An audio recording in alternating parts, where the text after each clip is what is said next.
नमस्कृत्य नरं चैव नरोत्तमं देवीं सरस्वतीं व्यासं ततो जयमुदीरयेत्। ओम नमो भगवते वासुदेवाय, ओम नमः पितामहाय, ओम नमः प्रजापतिभ्यः, ओम नमः कृष्णद्वैपायनाय, ओम नमः सर्वविघ्नविनायकेभ्यः।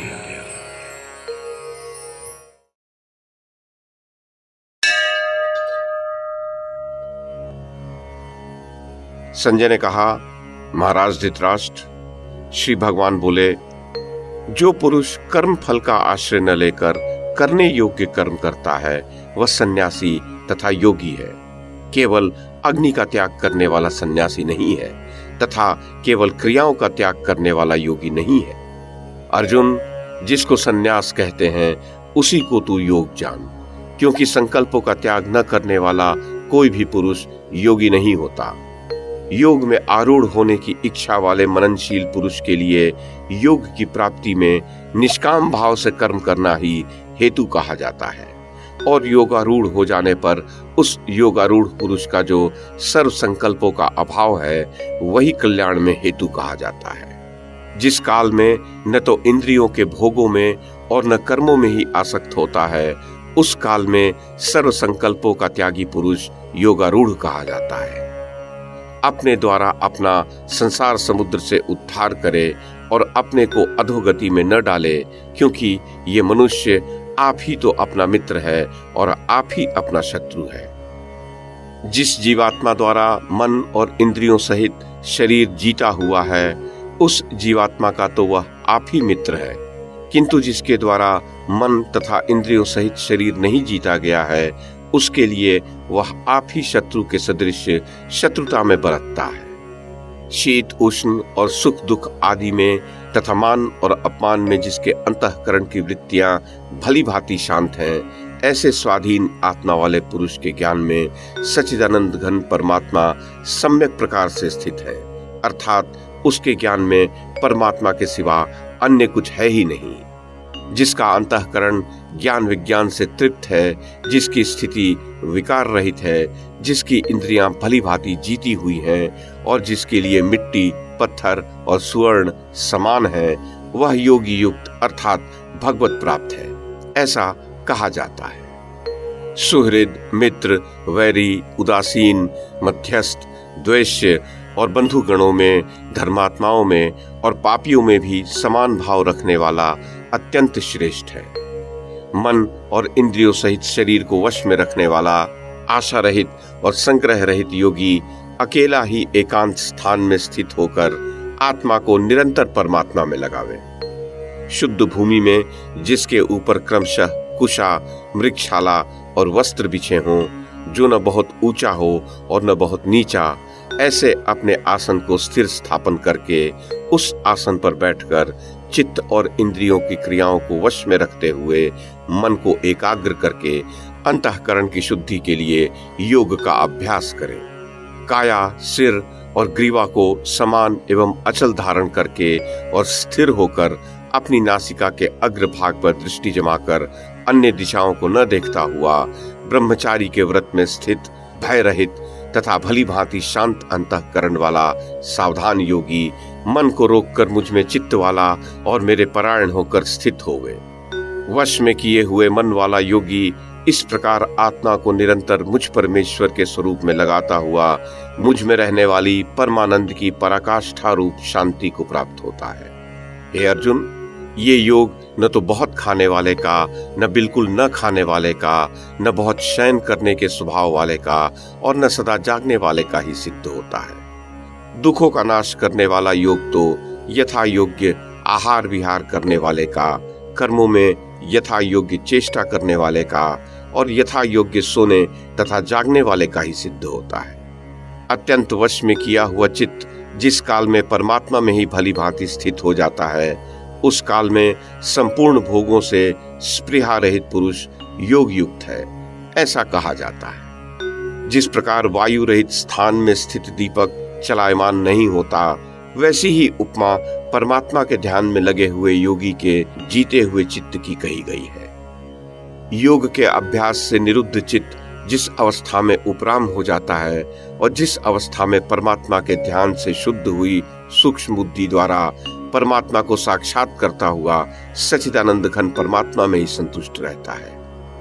इंद्रियों से अतीत केवल शुद्ध हुई सूक्ष्म बुद्धि द्वारा ग्रहण करने योग्य जो अनंत आनंद है, उसको जिस अवस्था में अनुभव करता है, उस अवस्था में स्थित वह योगी परमात्मा के स्वरूप से विचलित होता ही नहीं।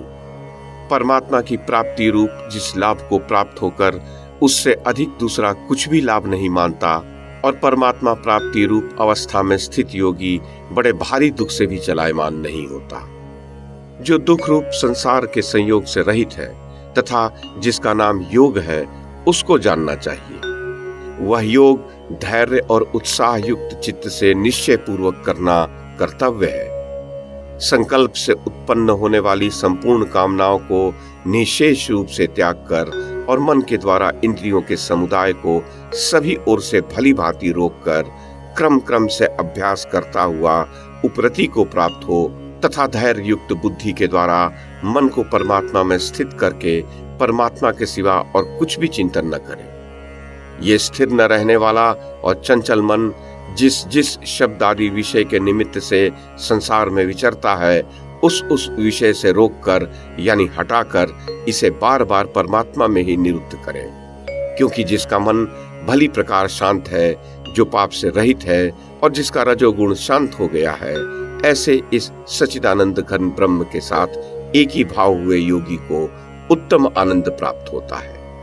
वह पाप रहित योगी इस प्रकार निरंतर आत्मा को परमात्मा में लगाता हुआ सुख पूर्वक पर ब्रह्म परमात्मा की प्राप्ति रूप अनंत आनंद का अनुभव करता है। सर्वव्यापी अनंत चेतन में एक ही भाव से स्थित रूप योग से युक्त आत्मा वाला तथा सब में समभाव से देखने वाला योगी आत्मा को संपूर्ण भूतों में स्थित और संपूर्ण भूतों को आत्मा में कल्पित देखता है। जो पुरुष संपूर्ण भूतों में सबके आत्म रूप मुझ वासुदेव को ही व्यापक देखता है और संपूर्ण भूतों को मुझ वासुदेव के अंतर्गत देखता है, उसके लिए मैं अदृश्य नहीं होता और वो मेरे लिए अदृश्य नहीं होता। जो पुरुष एक ही भाव में स्थित होकर संपूर्ण भूतों में आत्म रूप से स्थित मुझ सच्चिदानंद घन वासुदेव को भजता है, वह योगी सब प्रकार से बरतता हुआ भी मुझ में ही बरतता है। हे अर्जुन, जो योगी अपनी भांति संपूर्ण भूतों में सम देखता है और सुख अथवा दुख को भी सब में सम देखता है, वह योगी परम श्रेष्ठ माना गया है। अर्जुन बोले, हे मधुसूदन, जो ये योग आपने समभाव से कहा है, मन के चंचल होने से मैं इसकी नित्य स्थिति को नहीं देखता हूँ, क्योंकि हे श्री कृष्ण, ये मन बड़ा चंचल प्रथमन स्वभाव वाला बड़ा दृढ़ और बलवान है, अतः उसको वश में करना मैं वायु को रोकने की भांति अत्यंत दुष्कर मानता हूँ। श्री भगवान बोले, हे महाबाहो, निसंदेह मन चंचल और कठिनता से वश में होने वाला है, परंतु हे कुंती पुत्र अर्जुन, यह अभ्यास और वैराग्य से वश में आ जाता है। जिसका मन वश में किया हुआ नहीं है, ऐसे पुरुष द्वारा योग दुष्प्राय है और वश में किए हुए मन वाले प्रयत्नशील पुरुष द्वारा साधन से उसका प्राप्त होना सहज है, ऐसा मेरा मत है।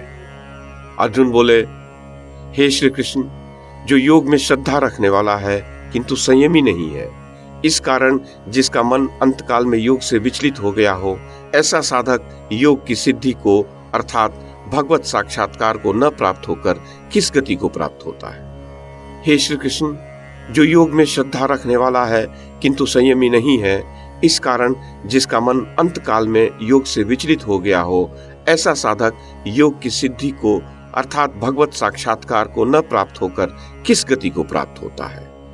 हे महाबाहो, क्या वह भगवत प्राप्ति के मार्ग में मोहित और आश्रय रहित पुरुष छिन्न भिन्न मेघों की भांति दोनों ओर से भ्रष्ट होकर नष्ट तो नहीं हो जाता।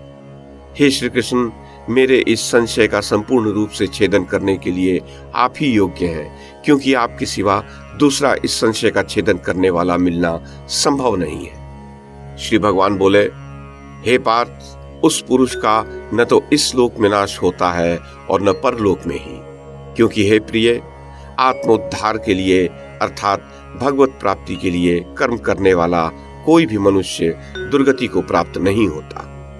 योग भ्रष्ट पुरुष पुण्यवानों के लोकों को अर्थात स्वर्ग आदि उत्तम लोकों को प्राप्त होकर उनमें बहुत वर्षों तक निवास करके फिर शुद्ध आचरण वाले श्रीमान पुरुषों के घर में जन्म लेता है, अथवा वैराग्यवान पुरुष उन लोकों में न जाकर ज्ञानवान योगियों के ही कुल में जन्म लेता है। परंतु इस प्रकार का जो ये जन्म है सो संसार में निसंदेह अत्यंत दुर्लभ है।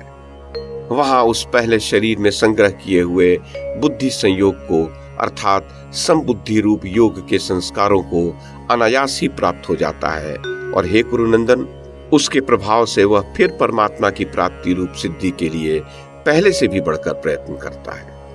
वह श्रीमानों के घर में जन्म लेने वाला योग भ्रष्ट पराधीन हुआ भी उस पहले के अभ्यास से ही निसंदेह भगवान की ओर आकर्षित किया जाता है, तथा समबुद्धि रूप योग का जिज्ञासु भी वेद में कहे हुए सकाम कर्मों के फल का उल्लंघन कर जाता है। परंतु प्रयत्न पूर्वक अभ्यास करने वाला योगी तो पिछले अनेक जन्मों के संस्कार बल से इसी जन्म में संसिद्ध होकर संपूर्ण पापों से रहित हो फिर तत्काल ही परम गति को प्राप्त हो जाता है। योगी तपस्वियों से श्रेष्ठ है, शास्त्र ज्ञानियों से भी श्रेष्ठ माना गया है, और सकाम कर्म करने वालों से भी योगी श्रेष्ठ है। इससे हे अर्जुन, तू योगी हो। संपूर्ण योगियों में भी जो श्रद्धावान योगी मुझ में लगे हुए अंतरात्मा से मुझको निरंतर भजता है, वह योगी मुझे परम श्रेष्ठ मान्य है।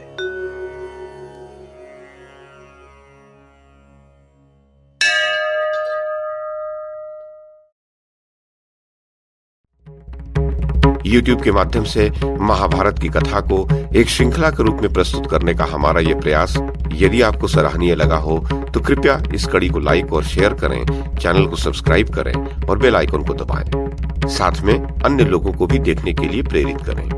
धन्यवाद और नमस्कार।